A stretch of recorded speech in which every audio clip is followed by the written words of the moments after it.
Bonjour à tous, je suis ravie d'être avec vous pour ce nouvel épisode d'Auto-Légende saison 3. Aujourd'hui, nous sommes aux abords d'un magnifique petit lac où Francine m'a donné rendez-vous. Bonjour Francine. Bonjour Angélique. Alors écoute, moi je suis ravie d'être à tes côtés aujourd'hui parce que j'ai beaucoup entendu parler de toi et je crois savoir que tu es un personnage dans le monde de l'automobile. Il semblerait un personnage, peut-être, sûrement, mais bien sûr, depuis 20 ans, j'ai créé avec des amis un club de voitures de la marque Jaguar. Nous fêtons les 20 ans d'ailleurs cette année. Ah, d'accord, c'est l'anniversaire cette année. C'est l'anniversaire cette année. Nous aurons une manifestation importante prochainement pour fêter ces 20 ans. Et nous sommes une centaine d'adhérents. D'accord, alors toi c'est une passion que tu as depuis... De toute petite. De toute petite? Voilà, pas Jaguar bien entendu, mais de voiture, la voiture. D'accord, alors mais comment c'est venu cette passion des voitures hein? Avec mes parents, mes grands-parents, ma famille qui m'ont initié à mieux connaître ce qu'était une voiture. Voilà, donc toute petite, à l'âge de 18 ans, une 2 chevaux. Oui.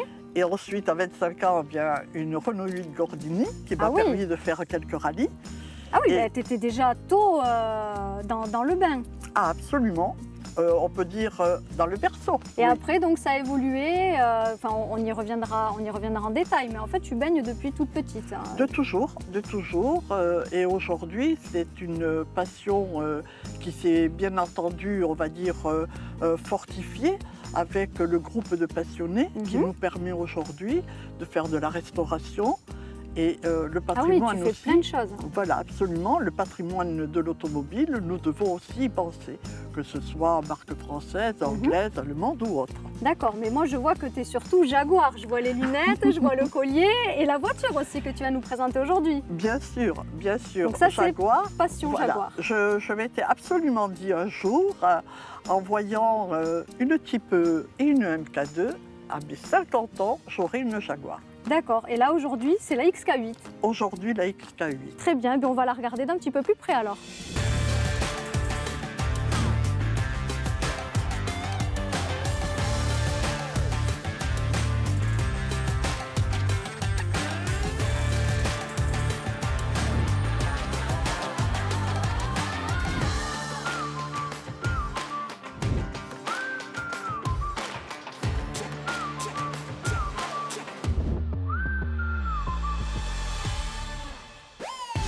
Bon alors Francine, ça c'est ton petit bijou. C'est mon petit bijou, effectivement. Donc ce que tu me disais, c'est que toi tu aimes les Jaguars et puis tu aimais surtout la Type E. Effectivement, la Type E pour moi était une voiture passionnante, très féline. Oui. Donc je me suis dit dans quelques années, pourquoi ne pas trouver non pas une Type E, mais une voiture qui lui ressemble. Et la XK8 correspond bien sûr à cette ligne, puisqu'elle dépend, si tu veux, depuis 1950, du modèle XK120, 140-150. Et donc, en 1996, a été reprise cette série, la XK8, qui aujourd'hui d'ailleurs est collector. D'accord. Voilà. Donc c'est vrai qu'on retrouve bien les courbes du coup de la Type E. Oui, mais en plus, pour ce modèle-là, c'est vrai que Jaguar était associé avec Ford aussi. Absolument. Jaguar s'est associé avec Ford. De ce fait, nous trouvons cette très belle ligne. Je veux dire, elle est féline quand même. Oui, hein. oui. Elle a gardé cette version de la Type E, qui était quand même une voiture mythique. Oui, hein. tout à fait. Donc la Type E, pour moi, c'était quelque chose... C'est la référence un peu, la Type voilà, E chez Jaguar. Référence. Hein. C'est la référence. Quand même qualifiée comme l'une des plus belles voitures au monde, quand même, la plus Type belle E. voiture au monde, routière, oui. mais aussi sportive. Et oui. Il ne faut pas l'oublier. Et oui. Hein. Et toi, tu es sportive un petit peu avec les voitures? Ça m'arrive, puisque nous allons sur certains circuits, le circuit d'Albi, le circuit du Mans. Tu fais tous les circuits en France, toi? Absolument. Ah ouais. Même à l'étranger. Même à l'étranger? Mais absolument. Pour les 10 ans du Club Jag, nous sommes allés à Goodwood. Ah ouais. Et donc, on a eu vraiment une journée de passion entre nous tous pour faire ces tours de piste qui étaient, je veux dire, géniaux et que nous gardons encore en très bon souvenir. Et alors ça, tu fais ça comment? Tous les ans tu fais ça? Alors non, nous le faisons tous les 2 ans. Pour le Mans classique, Goldwood tous les 10 ans. Nous pensions y aller cette année pour les 20 ans, mais vu la pandémie, malheureusement, c'est reporté.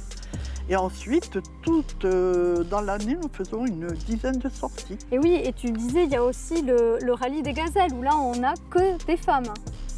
Voilà, donc tu donnes la réponse. Oui, tout à fait.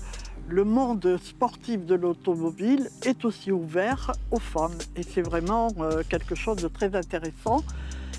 Et je pense qu'il faut le développer. Et oui, et justement, comme on parle de rallye, c'est vrai qu'on a cette couleur-là sur ta Jaguar qui est spécifique aussi de l'anglaise lors des rallyes. Lors des rallyes, bien entendu, c'est la couleur verte. Oui, alors ça, c'est quoi? C'est un vert turquoise? C'est quoi comme vert celui-ci? Alors, c'est un vert turquoise, bien entendu, qui est surtout, qui rappelle donc le vert anglais. Eh oui, je vois, parce qu'elle est d'origine, là. Oui, c'est l'origine. Elle n'est pas repeinte. Elle a été repeinte, bien entendu, mais c'est l'origine. Mais ça reste la couleur d'origine. Ça reste la couleur. Et au niveau de la peinture, c'est toi qui le fais. Est-ce que toi, tu restaures, tu touches un petit peu à la mécanique, à la carrosserie je m'attends à tout maintenant, Francine, avec toi, tu sais, alors Alors, la mécanique, aujourd'hui, dans ce type de voiture de moteur électronique, aucune possibilité d'y mettre son petit nez ni ses petits doigts. D'accord. Par contre, les voitures beaucoup plus anciennes, nous pouvons encore aujourd'hui y travailler, les restaurer, notamment pour les moteurs et notamment aussi accompagnés par des professionnels de l'automobile en ce qui concerne la carrosserie, l'intérieur. Bien entendu, nous n'avons pas, nous, touché aujourd'hui un véhicule avec un moteur de 4 litres. Et oui, c'est ce que je vois. Voilà. Et oui.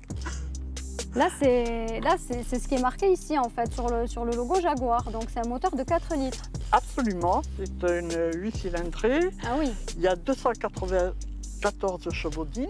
Oui, ça quand même, même si c'est une voiture grand tourisme, ça envoie quand même. 30 chevaux fiscaux. Ah oui. Il faut savoir. Et elle peut donc tourner à 251 km/h. Et du coup, est-ce qu'on peut regarder, jeter un coup d'œil au moteur? Mais bien sûr. Oui. Ah oui, effectivement. Voilà. Oui, donc c'est ce que tu me disais, tu ne peux pas toucher là. On ne peut pas toucher. On peut pas Comme toucher. on va dire, c'est un moteur fermé. Oui, tout est fermé. Voilà. Complètement protégé. Oui, tout est fermé. Bon, d'un côté, tant mieux, au moins ça protège. Hein. Ça protège, mais ne faut-il pas tomber en panne? Oui. Voilà. T'es déjà tombé en panne, toi? Non. Donc tu touches ta tête, touches du bois. Donc effectivement, oui, on voit que tout est fermé. On retrouve le moteur central ici avec les 8 cylindres, le V8. Donc ça, c'est un moteur quand même. Donc déjà, c'est un classique et c'est un moteur surtout très fiable. Je ne prends que du plaisir. Franchement, c'est une voiture facile à piloter, facile à vivre, dirons-nous. Oui, oui. Donc que ce soit sur les chemins, les routes de France, que ce soit sur les autoroutes, que ce soit sur circuit, je dirais un peu moins. Un peu moins. Vaut mieux l'éviter. Vaut mieux éviter. Donc c'est pas par rapport au moteur, mais plus par rapport à la voiture en général. Par l'ensemble, voilà. Voilà, parce qu'après le moteur, bon, c'est vrai qu'il a été quand même élu le moteur le plus fiable quand même au monde. Le plus fiable. Oui, donc tu me disais, Francine, que tu faisais pas trop de circuit, mais est-ce que tu as d'autres voitures avec lesquelles tu fais du circuit ou pas du tout?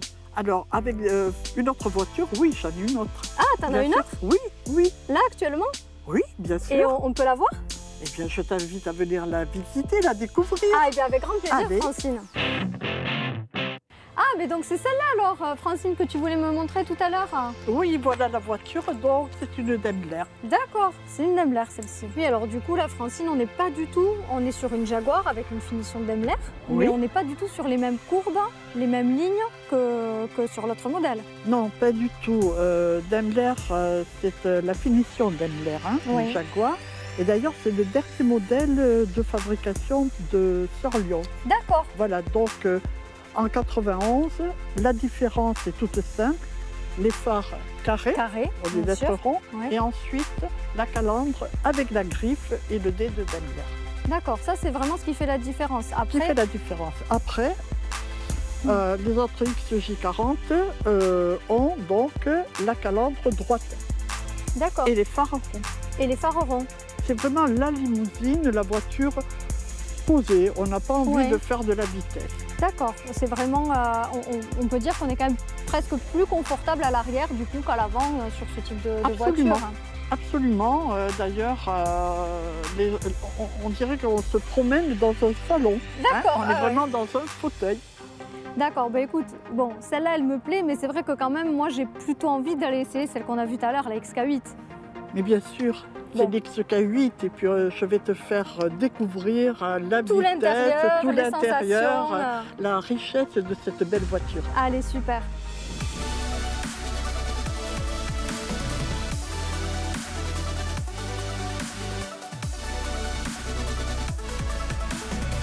Oui, donc là du coup Francine, tu m'as dit qu'on était sur une voiture quand même confort et là c'est vraiment ce que je peux retrouver quand je suis avec toi à côté au volant. Voilà, je me sens comme dans une voiture récente en fait, contemporaine quoi. Absolument, c'est une voiture qui vraiment a passé depuis sa sortie, on va dire d'usine jusqu'à aujourd'hui. Elle garde vraiment les mêmes perspective d'une voiture moderne de nos jours. Ben, voilà, c'est ce que je me disais parce que là, quand je découvre l'intérieur de ta voiture, on est quand même sur une voiture qui est très raffinée parce qu'on retrouve ce bois qui caractérise les voitures anglaises avec cet intérieur clair en cuir. C'est aussi ça qui t'a plu, toi? Moi, c'est ce qui m'a plu en dehors de la ligne, qui la ligne est très particulière, mais le bois, quand tu vois un volant, un petit volant bois, le logo Jaguar, cette facilité. Parce qu'il y a de la finition partout, hein. Il y a de la finition sur le volant. Absolument. On retrouve la tête du Jaguar en plein milieu du volant.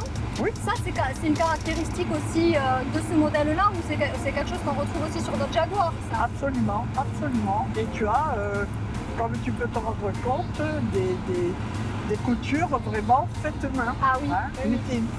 Et c'est ce que tu me disais, pour toi c'est de la haute couture en fait, cette voiture. C'est une voiture luxueuse, voilà, on peut dire ce qui est.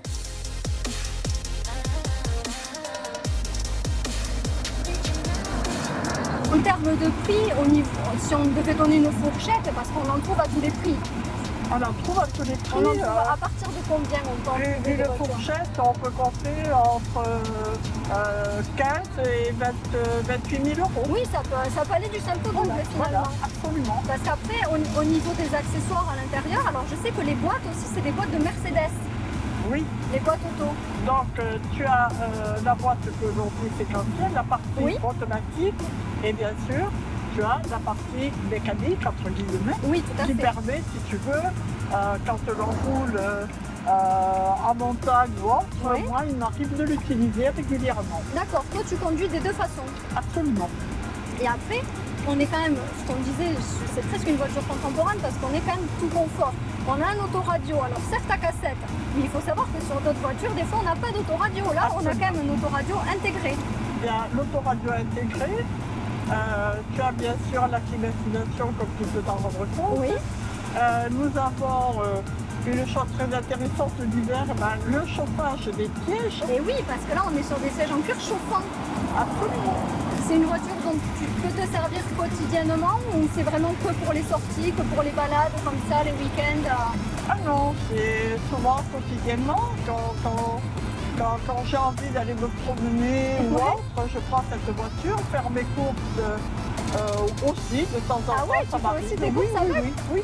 Ah ouais? Oui. Et là, est-ce que toi, tout est de série sur ce modèle-là? Ah oui, tu n'as rien mis en option? Non, absolument. Rien en option. Et au niveau de la sellerie, parce que quand je suis montée, je trouve que la sellerie est magnifique. La sellerie a été très bien entretenue, je l'ai faite nettoyer et elle est pareille à l'origine. Tout d'origine. Oui. Et c'est vrai qu'on entend un petit peu le moteur, puisqu'on parlait tout à l'heure d'un V8, on entend quand même un petit peu, parce que c'est un gros moteur quand même, hein, c'est vraiment un moteur de référence. On l'entend, mais ça reste quand même doux à l'oreille. Alors, moi je pense que c'est justement ce plaisir que l'on a de piloter ce genre de voiture, qui est malgré tout contemporain, qui a quelques années à elle, mais on entend le bruit. Donc voilà, il y a cette sensation d'avoir un véhicule. Ça fait une petite torde un peu. Il nous accompagne. C'est vrai que là on a les vitres ouvertes, donc on a aussi le bruit, la ventilation, parce qu'on a la clim, donc ça on le rappelle parce que c'est quand même confortable. Mais on entend quand même le bruit du moteur. Et ça, je pense que c'est aussi, c'est bien d'entendre le bruit du moteur pour les passionnés, parce que toi, tu baignais un petit peu dans la mécanique, parce que tu m'as dit que tu t'es passionné pour les voitures depuis petite, parce que ça venait de ton père. Voilà, donc si tu veux, quand tu entends alors, le bruit du moteur, tu as ce plaisir, c'est le moteur, c'est la voiture qui t'accompagne. Eh oui. Hein, quand tu passes les vitesses, voilà, on entend le différentiel, donc c'est très important. Oui, parce qu'en plus on sent qu'elle a beaucoup de couple quand même, hein. On le sent, elle approche bien la route, mais elle est quand même, elle fait quand même assez légère, ça glisse en fait. Hein. Voilà, au niveau de la sensation, on sent que ça glisse. Donc au niveau de la sensation, moi je la trouve très agréable parce que par exemple sur des routes de campagne, je ne vais pas parler de limitation de vitesse. Hein, mais tu t'amuses un petit peu. Je me mettrai en porte-à-faux, mais vraiment je me fais plaisir. Tu te fais plaisir. Je me donne quelques sensations. Voilà, et oui c'est vrai parce que ça donne quelques sensations sur les routes de campagne, mais par contre tu me disais pas de circuit avec celle-là. Hein.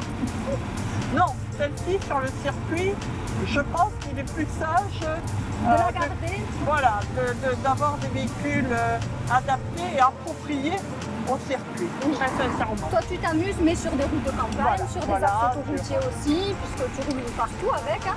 Est-ce que tu as déjà fait des longs trajets, des longues distances avec cette voiture? Absolument, donc oui. Combien de kilomètres à peu près tu fais le Portugal avec 1700 km. Ah oui, avec celle-ci. Voilà, donc partir aussi de la région dans les Alpes. Hein, donc, oui, donc tu traverses la France. Voilà, l'Alsace c'est pareil, hein, ce sont des kilomètres. Et elle, comment te dire, elle est tellement agréable dans son confort que... Ah, moi je préfère rouler avec ta voiture qu'avec une voiture presque contemporaine parce qu'on est tellement bien appuyé dans les sièges, on est tellement à l'aise. Et puis tu me disais aussi qu'il y a ce volant qui est hyper malléable parce qu'il est petit. Il finalement. est petit, il est vraiment adapté. Pour moi c'est pratiquement, je vais dire un jouet. Voilà. C'est vrai qu'il est petit ce volant. Alors est-ce que tu la décrirais comme une voiture plutôt féminine ou est-ce qu'on peut quand même l'adapter aux messieurs en quelque sorte? Parce que c'est vrai que là, pour une fois, hein, moi je suis accompagnée d'une femme et je suis contente. Et du coup je me dis, est-ce que cette voiture elle est spécifique aux femmes ou est-ce que tu connais peut-être les hommes qui la conduisent aussi? Alors je pense qu'il y a... c'est une voiture qui est vraiment pour les hommes. Hein, pour tout le monde en fait. Et aussi pour les femmes, celles qui sont passionnées de l'automobile. De la conduite, parce qu'il faut aimer conduire, il faut aimer l'entretien, il faut aimer... les sensations aussi un petit peu. Oui. Parce qu'on le rappelle, c'est une routière, mais il y a quand même pas mal de sensations à l'intérieur. Absolument. Donc il faut aimer les sensations, il faut aimer le confort. Donc ça, je pense que tout le monde aime plus ou moins le confort. Mais on a quand même des finitions. Moi, je regarde un petit peu, je vois. Là, je me suis aperçue qu'on avait un petit miroir. Absolument. Avec les lumières en plus. Mais oui. Alors là, pour moi, pour le coup, je trouve ça très féminin parce que c'est vrai que les femmes, on aime bien se regarder un petit peu. Il en est de même d'ailleurs. Tu l'as aussi de ton côté. Pour le passager comme pour le conducteur. Donc il y a quand même plein de détails qui sont assez féminins parce que c'est vrai qu'on ne retrouve pas ça forcément dans toutes les voitures. Alors, il y a une finition, enfin, c'est très fin, c'est très travaillé, c'est pensé. Je pense que Jaguar, la marque Jaguar a vraiment toujours été dans le luxe. Oui. Hein. Je ne parlerai pas peut-être des véhicules d'aujourd'hui, mais les Jaguars, quand on rentre à l'intérieur, il y a quelque chose. Il se passe quelque chose. Voilà, il y a quelque chose. Alors ce quelque chose, eh bien, je crois que c'est le confort, la qualité des matériaux. Voilà, des matériaux, exactement. Quand on voit un joli bonbon comme ça, on a envie vraiment Du côté ça, c'est un plaisir. Et puis c'est vrai tout que simplement. tout à l'heure tu me disais que tu ne peux pas toucher le moteur, on ne peut pas toucher la mécanique, mais finalement, quand on la voit, on n'a presque pas envie d'y toucher et de la laisser au professionnel plutôt. Hein? Oui, absolument. C'est vrai, hein, c'est plus une voiture qu'on a envie de laisser au professionnel finalement que de faire toi-même. Et je vois que tu as des commandes au volant aussi. Qu'est-ce que c'est ça? Oui, alors là c'est le volume pour la musique. Pour la radio, tu as des commandes au volant pour l'autoradio. Bon radio, bien sûr. Ah ouais, c'est vraiment... Bien sûr, c'était moderne quand même pour l'époque. Voilà, tu as tous les feux comment te dire... tu as toutes les commandes. Toutes les commandes et à gauche, évidemment, toutes les lumières. Et dis-moi, tu as les rétroviseurs électriques? Oui, absolument, ils sont là, je les réflexe. Ah ça c'est dingue ça, tu as les rétroviseurs électriques. Absolument. Et ça non plus, c'était pas une option, c'était de série. Ah non, c'est d'origine. C'est d'origine, oui. Donc c'est vrai que bon, c'est une voiture des années 90 mais qui a fière allure quand même. Hein. Et après, toi, comme tu me disais que la passion t'est venue de ton papa il faisait quoi? Il travaillait dans les voitures? Non, pas du tout, mais c'était un passionné de voiture. Donc, juste passionné. Voilà, il en a eu une? Voilà, il aimait vraiment rouler avec sa voiture. Il aimait, comme beaucoup de parents qui donnent la passion, qui la transmet aux enfants. Et évidemment, c'était pas une Jaguar, c'était une Peugeot. Et oui, parce que toi, tu m'as dit que... Peugeot à l'époque, oui, bien sûr. Plus tard, la Et Jaguar. puis, mon grand-père m'a appris à conduire la 2 chevaux, qui a été ma première voiture. Donc, je trouve ça formidable d'avoir cette transmission. Oui. Je ne parle pas de marque, je parle de la passion. De la passion. De la passion. Voilà. Et toi, justement, cette passion, est-ce que tu l'as transmise à quelqu'un, à des enfants, des amis, la famille, ton mari peut-être? Alors, nous avons, oui, dans la famille, j'ai mon petit-neveu. Oui. Qui a 25 ans aujourd'hui et qui est venu de tout petit, voilà, à participer au rassemblement de l'ONEC et à des sorties. Et aujourd'hui, il est mécanicien. Ah d'accord, donc voilà. Du coup maintenant il en a fait son métier. Voilà, il en a fait son métier. Et du coup avec ton mari, est-ce que vous partagez cette passion-là ou pas du tout?